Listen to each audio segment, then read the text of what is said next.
अंधेरी रात में जब आर्या होश में आता है तो अपने आप को एक बंद कमरे में बंधा हुआ पाता है। सर दर्द से फट रहा होता है और आंखों के सामने धुंधला सा अंधेरा छाया होता है।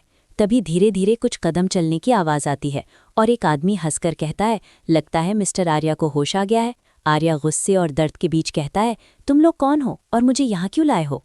तभी दूसरा आदमी मास्क उतारते हुए बोलता है, इतनी जल्दी भूल गए आर्या? हम तुम्हारे लिए नए हो सकते हैं, लेकिन तुम हमारे लिए बहुत पुरानी कहानी हो।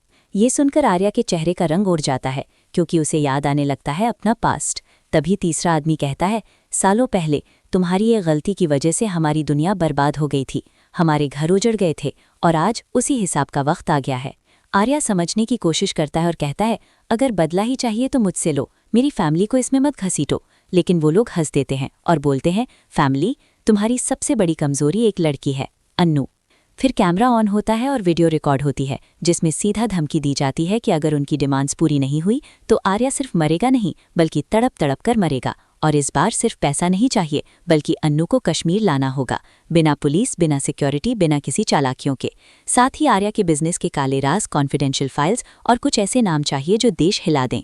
उधर टीवी पर जैसे ही ये वीडियो आती है पूरी फैमिली शॉक में आ जाती है। गायत्री देवी टूट जाती है, पुलिस डिपार्टमेंट में हलचल मच जाती है।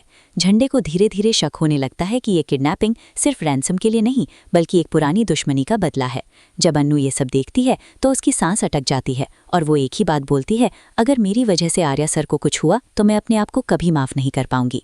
इधर किडनैपर्स एक और वीडियो भेजते हैं जिसमें आर्या के सामने उसकी पुरानी फाइल्स और तस्वीरें फेंक कर कहते हैं, याद आया ना आर्या, ये सब तुम्हारी वजह से हुआ था।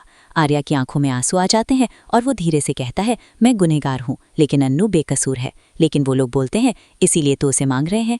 अन्नू चुपचाप सबके खिलाफ जाकर कश्मीर जाने का फैसला कर लेती है क्योंकि उसे पता है कि अगर इस बार देर हुई तो आर्या जिंदा नहीं बचेगा।